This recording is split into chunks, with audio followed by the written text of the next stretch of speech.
Balaclava, centre of the Jewish foodie landscape. People come here every day to get bagels, rugelach, shawarmas, but on Fridays, that's when everyone makes the pilgrimage to get their challahs. Whether it's from Glicks or Hamisher, or even down the road to Savion. But 100 years ago, there was a bigger rift between where people got their challahs. We're going to learn a little bit about that today, while also learning how to make challah for your lockdown number 2.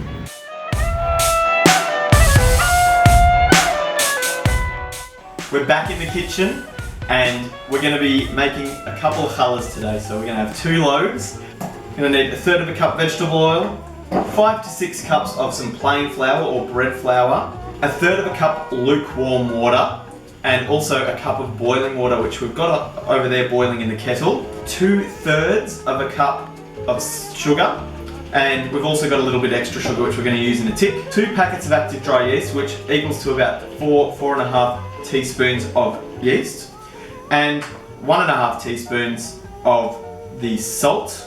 We've got 4 eggs which we're going to lightly beat in just a tick, and my favourite bit, we've got the toppings. And because of this incredible rivalry, which I'm going to talk to you about a little bit more in detail, we're going to be making one slightly sweeter loaf and one slightly more savoury loaf. And some of the toppings I've got here, we'll talk about a few more later, but we've got some left over from the last episode we did, so if you haven't seen it, go and check it out. So let's get into it. First thing, we're going to get a small bowl, and together in the small bowl, so we're going to mix the 1/3 cup of lukewarm water, the yeast, and the 2 tablespoons of the sugar. We're just going to mix it around, and we're going to set that aside for a bit. It's been bubbling away a little bit, but it's still got a little while to go. In the meantime, we're going to use a big bowl, or if you're choosing to use your stand mixer, use the bowl from that. We've boiled some water, 1 cup. We're going to add that into the bowl. 1/3 cup of the vegetable oil, the rest of the sugar, and the salt that we've got there as well. And you're going to mix that together until the sugar dissolves. Should look a little like that. Sometimes it can be hard to see if you've got any sugar left, so make sure you're tapping around the edge, and if you hear any grains, that means it's not fully dissolved. But there shouldn't be any of those grainy sounds, and that's how it goes. So we'll wait for that to bubble up, the yeast over there, and then we can get to the next bit. And now 4 eggs need to be added into that mixture as well, right before the yeast. And then just lightly whisk, make sure that all the yolks are beaten. There you go. We're going to mix it all together now. Firstly, have a look at how nice and foamy this yeast mixture is. That's exactly what we want. And we're going to take 1 of the tablespoons from the egg, and we're going to reserve it for later, which you'll see in a bit. A little bit more, depends on how much you want.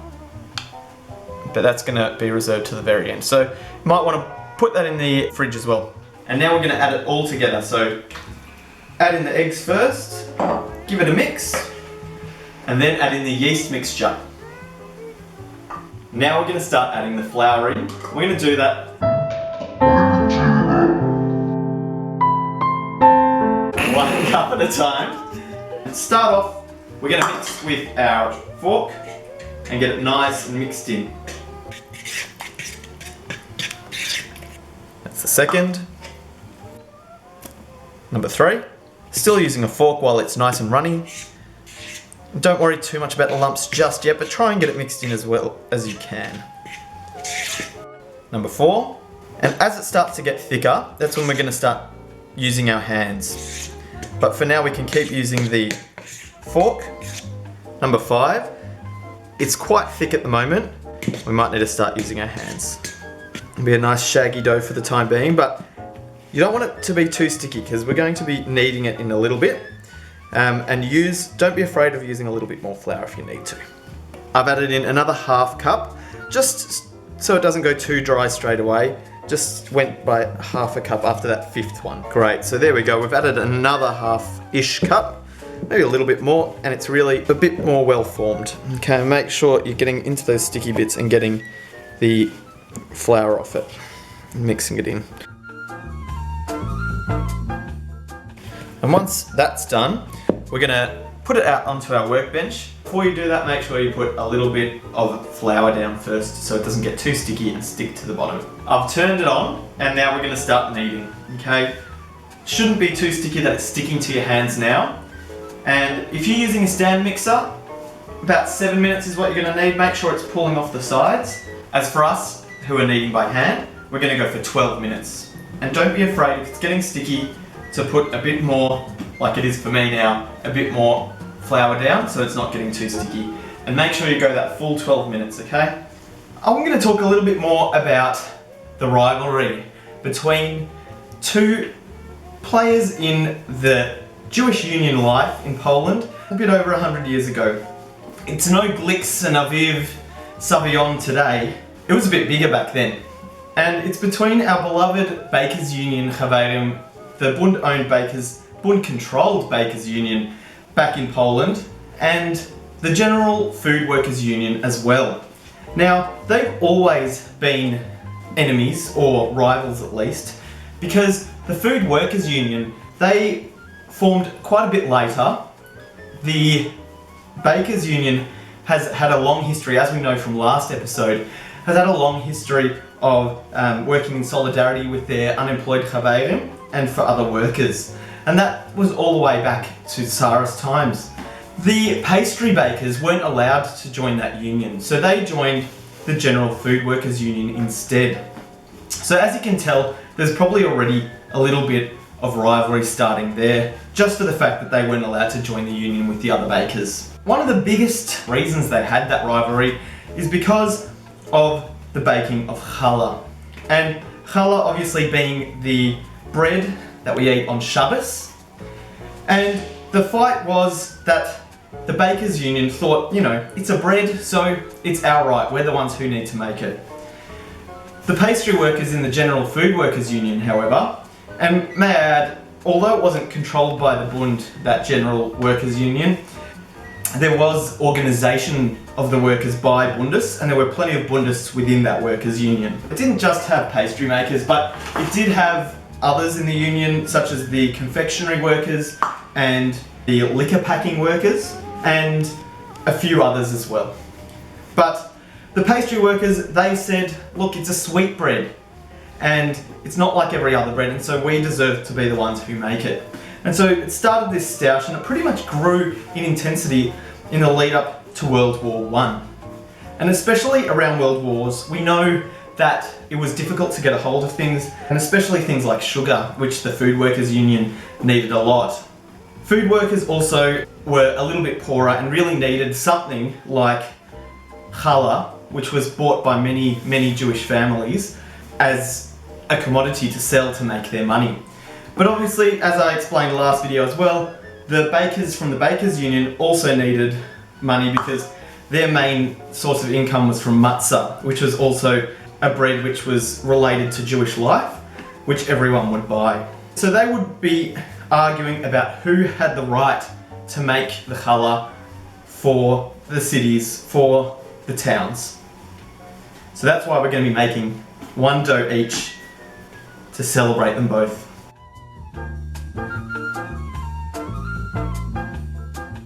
That's been kneaded for 12 minutes and we're going to put it in a clean bowl now. I've just put a bit of oil so it doesn't stick too much in the sides. And what we're going to do is we're going to cover it with some Glad wrap or a kitchen towel. And we're going to jack up the heat just like last time. Make sure your heater's on nice and hot, and we're going to leave that for 2 hours. And it's going to double in size hopefully. We'll see you in a couple of hours. It's doubled in size now, so it's pretty big. If it gets to 2 hours and it hasn't doubled in size, give it that little bit longer.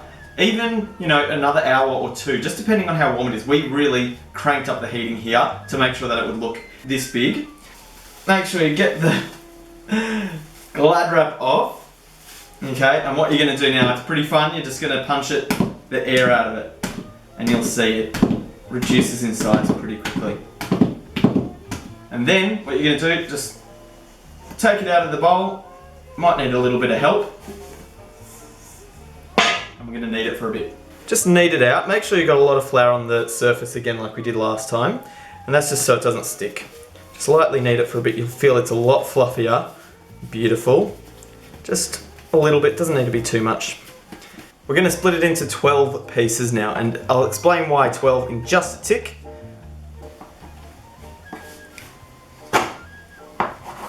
Now we've got the 12 bits, and we're going to roll them up just into little balls.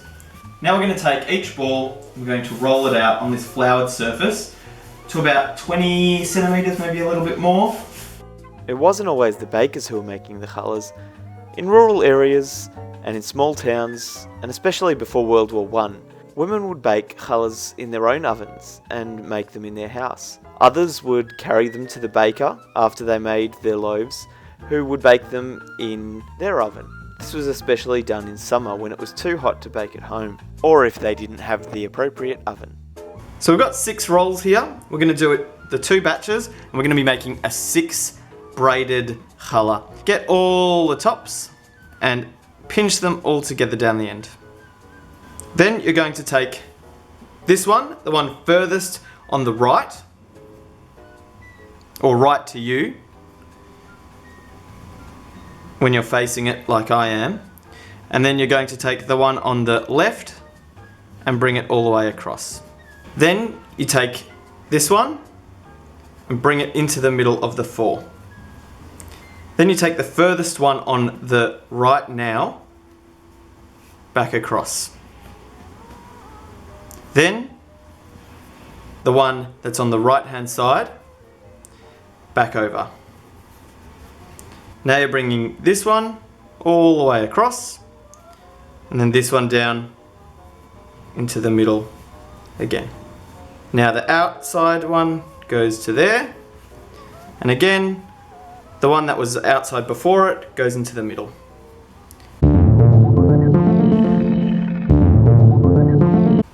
And then outside again, over that, the previous outside into the middle. Outside again, over, previous one into the middle. And try and stretch it as far as it goes, but once it gets a bit too small, get them all into a little squished knot at the end and tuck it underneath. While you're at it, tuck down the one on the other side, and there you go. And now we're going to do it with the second loaf. In some areas of Poland, local rabbis would make their money not only through officiating services such as weddings, but they would also sell yeast to the bakers. And yeast was essential for baking challah, whereas for other breads, they wouldn't need it because they were sourdoughs. We're going to put both onto this parchment-lined baking sheet, and you might need a second person depending on how big you make them because they're a bit floppy, and just place them nicely like that onto your board. Now's the time where you're going to use that leftover egg that we had from the beginning. Get it out of the fridge, and what it's going to become is the egg wash for the challah, and that's what gives it its beautiful, nice, dark colour from the oven. So come with me, we'll put it on. Challahs were also the source of mitzvahs, or good deeds, and this stems from a group called the Gut Shabbos-Yidden, who used to roam around Warsaw, shouting out to people from their courtyards to throw down some food, and they were called the Gut Shabbos-Yidden because they used to call out, Gut Shabbos-Yidden, Gut Shabbos-Yidden, throw down your food, give us some challah, and that which was a bit too precious, the children would run down the stairs with, such as meat and fish. But they would often give a lot of bread and challah to those less fortunate. And now it's time to put the toppings on top. And like I said at the start, we're going to make one slightly savoury for our friends at the Bakers Union and one slightly sweet. However, I am not the biggest fan of a nice sweet challah. I don't like having sultanas in my challah, but it is a fight that we have in every household. So look, challah is a dividing yet uniting force in our lives.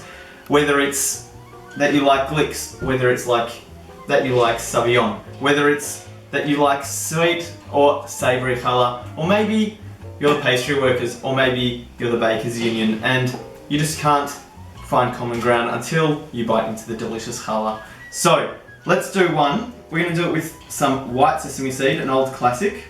Just a little bit because we're going to pop on some black sesame seed as well. And back in Poland they used to, depending on where you're from actually, it was had a lot of different regional variants. They would braid the challah in different ways, and they would even braid little designs into their challah, including in some places they would have shaking hands, and that would be used during the New Year to signify the forgiveness of others. We're going to put some poppy seeds on as well, but just a very little bit, just to give it a little bit of excitement. And for something a little bit new, I've got this incredible black rock salt, and we might just try a little bit on top of the savoury version. You can come have a look how nice these look. Beautiful black rock salt. Might provide a little bit of fun for your challas.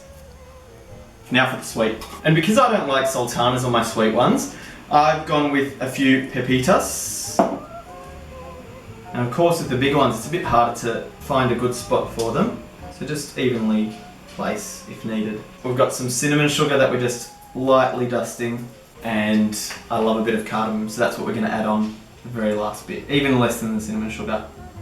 Now we're going to let them sit for another 45 minutes, and that'll hopefully get them to become a bit puffier. In the meantime, preheat your oven. Make sure that the rack is around the middle of the oven, and you want it up to 180. They're looking mighty puffy now, and it's time to put them in the oven. And they're going to go for 30 minutes. Now keep an eye on them. You don't want to be like Molly Picon in Mamale. We'll see them in 30 minutes. Half an hour, and hopefully they're ready. They're looking great. What you're looking for is a nice brown colour, and when you lift it up, it should sound hollow on the bottom. And very carefully, because they're going to be quite hot, lift one up. Sounding very hollow. So then you're going to transfer them onto baking rack, and you're going to let them cool just a bit, maybe 5 minutes or so, and then dig in.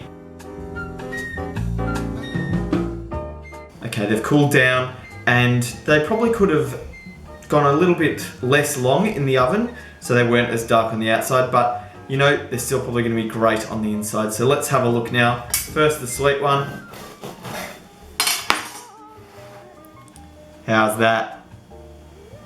And this one especially probably could have been a bit less long in the oven. Make sure when it's halfway through that you're turning them around so they're not getting too burnt on one side or the other. Another beautiful one. Alright, and enjoy while it's still warm.